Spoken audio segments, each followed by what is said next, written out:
자, 오늘 다시 복음학교 7번째 하나님의 은혜와 용서라는 주제로 말씀 나누고자 합니다. 한번 같이 할까요? 우리는 자격이 아닌 은혜로 삽니다. 우리는 자격이 아닌 은혜로 삽니다. 다시 한번 시작. 우리는 자격이 아닌 은혜로 삽니다. 여러분, 우리는 죄인입니다. 여러분이 아무리 똑똑하고 아무리 사회적으로 인정받는다 할지라도 우리의 시작점은 죄인인 겁니다. 그러니까 우리는 이 죄의 문제에서 스스로 해결할 수 없는 존재예요.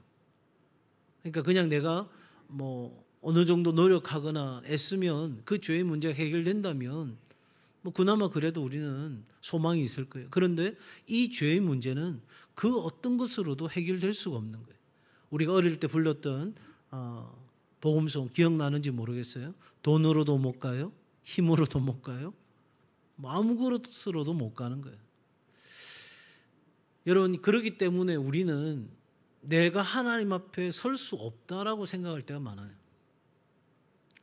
내가 진짜 하나님 앞에 설 수 있을까? 정직하게 자기가 죄인인 걸 알면 하나님 앞에 서기가 너무너무 힘이 든 게 정상이에요. 왜? 그 하나님 앞에, 그 빛나는 거룩함 앞에 나의 추함은 너무 더러운 거예요. 언젠가도 한번 말씀드렸지만 제가 캐나다에서 DTS 훈련을 받는 중에, 예배하는 중에 하나님의 보좌 앞에 나아가는 저의 모습을 보는데 왜 그런 거 있잖아요. 너무 하얗고 너무 깨끗해가지고 나는 손을 씻고 몸을 깨끗하게 씻고 새 옷을 입고 새 신발을 신었는데도 왠지 그곳에 한 발걸음도 못 내딜 것 같은 깨끗함. 그러니까 나라는 존재 자체가 아무리 씻고 깨끗하게 해도 그 보좌 앞에 발을 딛는 순간 거기가 더러워질 것 같아. 저한테는 그때 그 예배 시간에 경험했던 그 순간의 어떤 그런 그 이미지와 느낌들이 생생하게 살아있어요. 도저히 못 나가겠는 거예요. 그런데 하나님이 그 보좌 위에서 딱 일어서시더니 그 깨끗한 옷으로 나를 싹 감싸시는 거예요. 제가 그날 예배하면서 얼마나 울었는지 몰라요. 나는 하나님 앞에 나갈 수 없는 존재인데 그분이 나를 감싸시는 것이, 그분이 나를 있는 모습 그대로 안아주시는 것이, 그리고 내게 사랑을 하더라.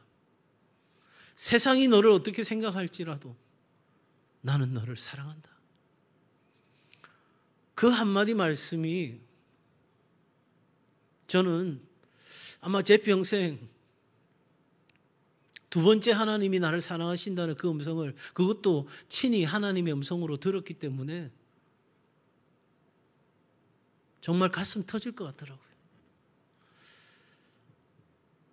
내가 가장 볼품없다고 느끼는 그때, 나 진짜 하나님 사랑 받을 수 있을까?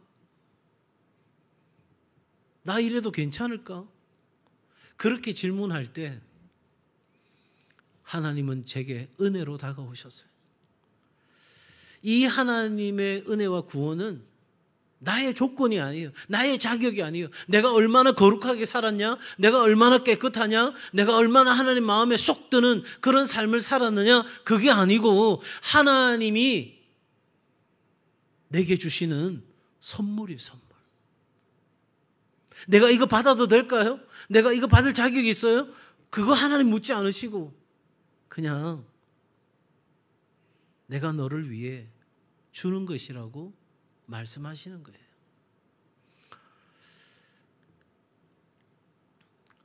필립 얀 씨가 쓴 놀라운 하나님의 은혜라는 참 좋은 책이 있어요.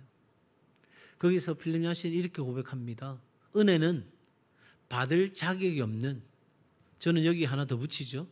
갚을 능력도 없는 사람에게 주어지는 사랑이다. 한번 같이 할까요? 은혜는 받을 자격도 받을 자격도 갚을 능력도 갚을 능력도 없는 사람에게 베풀어 주시는 사랑이다. 없는 사람에게 베풀어 주시는 사랑이다. 네. 하나님의 은혜의 특성이 그런 거예요. 이걸 좀 더 분명하게 표현한 작가가 있어요. 브레멘 매닝이라는 분이 프란치스코 사제이기도 했는데 레가모핀 가스펠이라는 우리나라 처음 번역될 때는 불황화 복음이라고. 그러니까 레가모핀이라고 하는 단어 자체가 그냥 누더기 옷을 입고 더럽고 추한, 쉽게 말하면 그 노숙인들 생각하면 되거든요. 그렇다고 노숙인이 제가 어떻다는 그 평가를 하는 게 아니라 그냥 그 불황화라 레가모핀이라는 단어 자체가 그런 의미예요. 그런데 그래서 하나님의 사랑은 어리석다라고 이야기하는 거예요. 왜? 사랑할 만한 존재가 아닌 거예요. 이 불황화 복음이라는 책이 이제 품절이 됐고 새로운 개정판이 한없이 부어주시고 끝없이 품어주시는 하나님의 은혜라는 책으로 번역이 됐거든요. 한번 기회 되면 여러분 꼭 좀 읽어보시면 좋겠어요. 이 레가모핀 가스펠에서 브랜 매닝이 이렇게 이야기합니다. 하나님은 당신이 실수했을 때도, 넘어졌을 때도, 심지어 죄 가운데 있을 때도 당신을 뭐 하신다? 사랑하신다. 믿으시면 아멘. 그러면서 여러분 그 탕자의 비유를 이야기하는 거예요.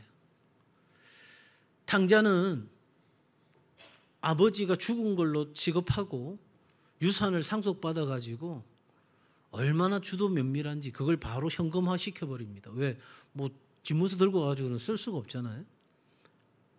그러니까 온 동네 사람이 다 한 거예요. 어디 뭐 다른 객지에 있는 사람이 와가지고 그렇게 할 수 있는 게 아니잖아요. 그러니까 유대의 그 전통상 보면 아버지가 죽어야만 유산을 상속받는데 유산을 상속받았다고 소문이 다 났다는 건 아들이 아버지를 죽은 사람처럼 취급하고 이제 아버지를 떠난다는 거예요. 그리고 가진 것을 다 탕진했어요. 그래서 돼지나 먹는 쥐염 열매를 주워 먹고 있는 중에 이 아들이 무슨 생각이 드냐면 나는 이제 아들로서는 주장을 못하니까 권리를 주장하지 못하니까 아버지한테 돌아가서 아버지 집의 품꾼의 하나, 종의 한 사람으로 나를 취급하시고 그래서 나를 종으로 대우하시고 종에게 주는 그 품삯이나 먹을 것을 저한테 제공해 달라고 하면 되겠다 생각하고 아버지 집에 온 거예요. 그 순간 여러분 놀라운 일이 일어났어요. 아버지는 이 아들에게 너 나가서 뭐 했냐? 너 어떻게 해서 그 많은 재산을 다 탕진했냐? 너 왜 생각하는 게 그 모양 그 꼴이냐? 네가 나를 아버지로 생각하면 이럴 수 있냐? 아무 말씀도 안 하세요. 그리고 뭐를 해요? 살찐 소를 잡고 옷을 입히고 가락지를 끼우고 발에 신을 신기는 거예요. 이게 복음이라는 거죠. 그래서 브레넨 매닝은 바로 이렇게 우리가 레가모핀 정말 누더기 옷을 걸치어 있는 우리를 향해서 하나님은 따지지도 어떤 조건을 내세우지도 우리에게 뭔가 요구하지도 않으시고 있는 그대로 우리를 용서하시고 우리에게 구원이라는 선물을 베풀어 주신 은혜의 아버지다.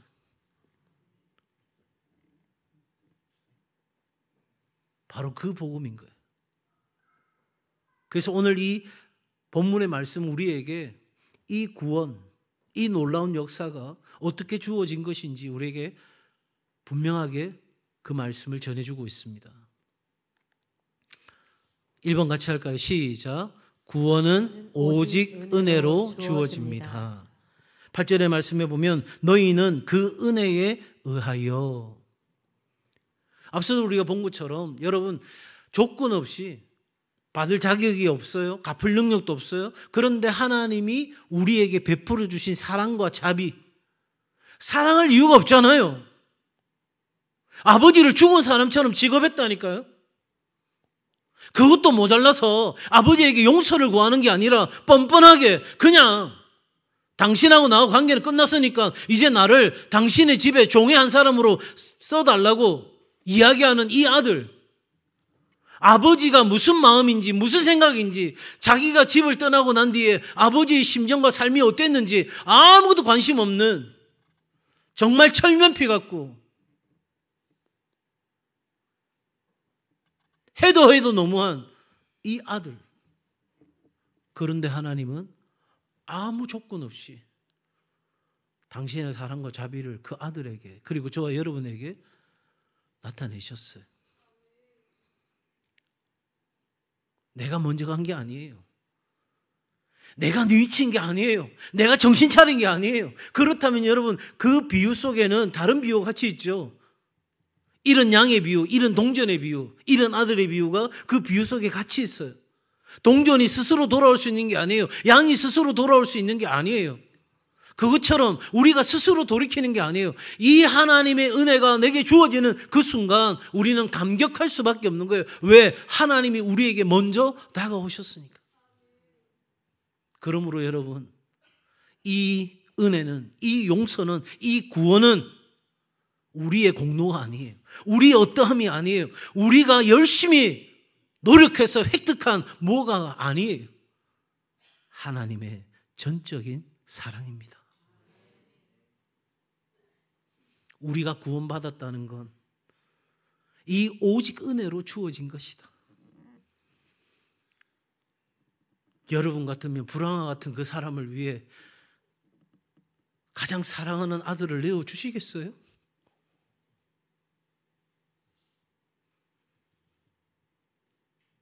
저는 여러분을 위해서도 제 아들을 내어주는 건 쉽지 않아요.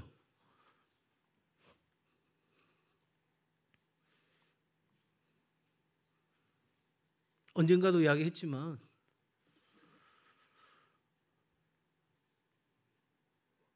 하나님이 나를 사랑하신다를 깨닫고 내 삶을 하나님께 드리면서 그때는 우리 둘째 정훈이가 없을 때인데 돈 드리는 거, 뭐 내 삶에 있는 거 드리는 거, 내 비전을 드리고 내 야망을 드리고 아무것도 어렵지 않았어요. 이제 다 드렸는가 생각하는데 딱 하나 걸리는 게 있더라고요. 아들이. 하나님 아들 하는데 제 입에서 아들은 못 드립니다. 내 생명도 달라시면 드리겠는데 이 아들은 제가 그때 하나님이 저에게 천둥같이 말씀하신 게 있어요. 네가 사랑하는 그 아들 내가 너를 위해 내어주었다. 하나님의 전적인 사랑이에요. 냄새나고 추하고 더럽기가 한량없는 그런 저와 여러분을 위해서 하나님이 전적으로 사랑하기로, 자비를 베푸시기로, 은혜 주시기로 그렇게 결정하고 우리에게 놀라운 선물을 주셨어요. 사랑하는 여러분, 구원은 오직 하나님의 은혜로 우리에게 주어지는 겁니다. 그러므로 여러분 우리에게 요구되는 건 딱 한 가지예요. 믿음으로 그 구원을 받는 거예요. 믿음으로 말미암아 구원을 받았다고 사도 바울은 에베소 교회에 지금 편지를 쓴 거죠. 같이 할까요? 믿음은 은혜를 받는 손입니다. 믿음은 은혜를 받는 손입니다. 여러분 믿음이 구원의 원인이 아니에요. 그러니까 감리교 성도들은 신자들은 그렇게 생각하죠. 99% 하나님의 은혜에 1% 우리의 믿음이 더해져서 구원을 받는 것이라고 생각하는데 우리가 지금 여기 있는 장로교회는 100% 하나님의 은혜예요. 오직 하나님의 은혜예요. 그러면 그 믿음은 뭐냐면 그것이 나를 위한 사건이라는 걸 받아들이는 것이 믿음인 거예요. 그러니까 믿음은 어떤 구원의 원인이 아니에요. 내가 믿어야만 구원이 이루어지는 것이 아니라 이미 하나님이 무조건적인 사랑으로 불황 같은 우리를, 더럽고 추한 우리를 사랑하기로, 자비를 베푸시기로, 구원하기로 결정하시고 하나밖에 없는 아들 예수 그리스도를 우리를 위해 내어주심으로 우리를 구원하셨어요. 그런데 그 구원이 나의 구원이 되는 건 내가 믿음으로 받아들이면 되는 거예요. 내가 그 하나님의 구원 열차에 올라타면 되는 거예요. 다른 거 필요 없어요. 티켓을 확보하기 위해서 뭔가 노력해가지고 내가 얻어야 되는 게 없어요. 그냥 올라타라고 하시니까 올라타면 되는 거예요. 믿음은 나는 할 수 없어요. 여기서부터 시작하는 거예요. 그래서 나는 누구를 의지한다? 오직 주님만을 의지합니다. 그렇게 고백하는 겸손과 확신의 자세가 믿음이에요. 내가 할 수 없는 것이니까 하나님을 찾고, 그러므로 내가 하나님 앞에 전적으로 의지하고, 그래서 내가 믿음으로 반응하고 나아가면서 나는 그 확신을 가지고 오늘을 살아가게 되는 그런 놀라운 일들이 우리의 삶에 펼쳐지는 거죠. 하나님의 용서와 은혜는 믿음으로 받아들이는 거예요. 업셋하면 되는 거예요. 그냥 내 것으로 삼으면 되는 거예요. 이거 내가 해도 돼요? 이거 정말 내 거예요? 두 번 물어볼 필요가 없어요. 너를 위해 베풀어주는 나의 사랑이고 자비다라고 하나님 말씀하시는 거예요. 그러므로 여러분, 우리가 받은 구원은, 우리가 지금 살아가는 이 순간의 이 삶은 내가 자랑할 만한 것이 아니에요. 내가 얼마나 죽을 만큼 노력했는지 하나님 아시잖아요. 사람들이 다 알잖아요. 그래서 내가 이만큼 이렇게 이뤘어요.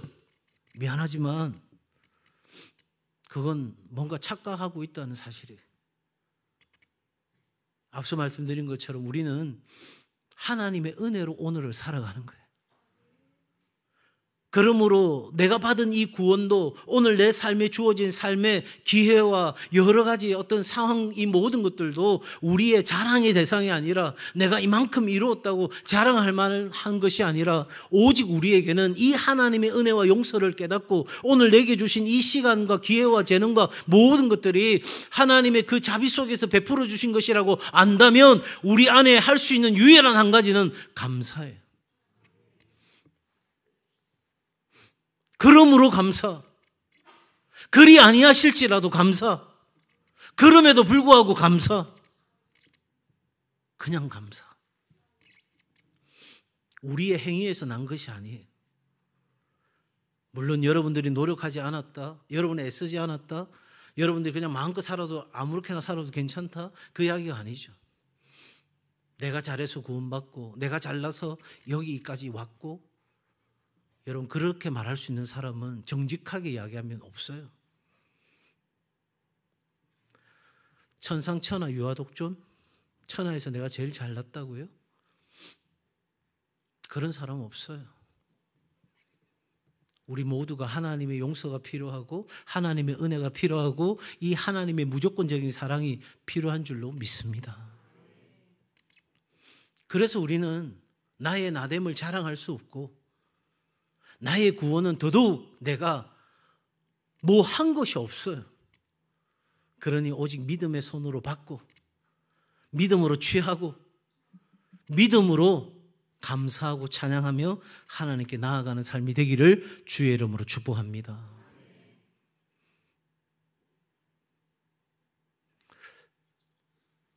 왜 자꾸 눈물이 많아지는지 모르겠는데 갱년기인가 싶기도 하고.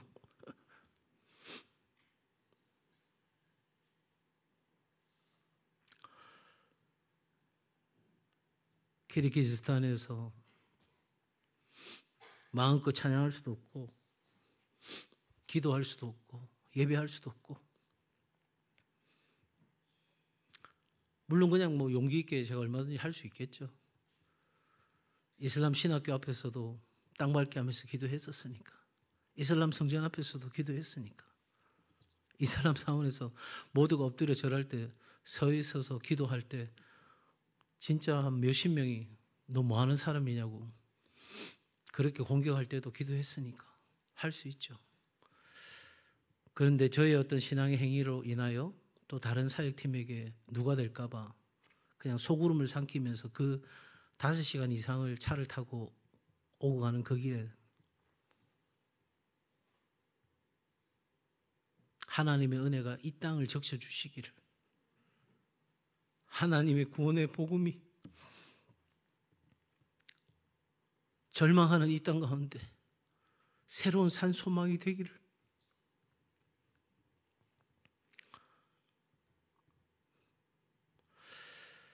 그때 못 울었던 울음이 오늘 우리 성도들과 청년들과 함께 예배하면서 제 마음에 복받쳐 올라 우는 건지, 하나님의 은혜와 용서와 구원이 너무 감격스러워서 우는 건지 저도 잘 모르겠어요, 솔직히. 그러나 한 가지 확실한 것이 있어요. 결론적으로 말씀드립니다. 하나님의 은혜는 나를 살리고 용서하고 자랑이 아닌 감사의 길로 우리를 인도합니다. 내가 받은 이 구원은 나의 어떠함이 아니라 하나님이 은혜롭기 때문이에요. 이 은혜에 응답하는 길은 나 이런 사람이야, 내가 제일 잘 나가, 그게 아니고 오늘도 겸손히 감사하고 그 은혜에 감격하고 내가 할 수 있는 모든 것으로 믿음과 순종으로 살아가며 헌신하는 길, 그것이 우리가 마땅히 쥐어야 될 삶인 줄로 믿습니다.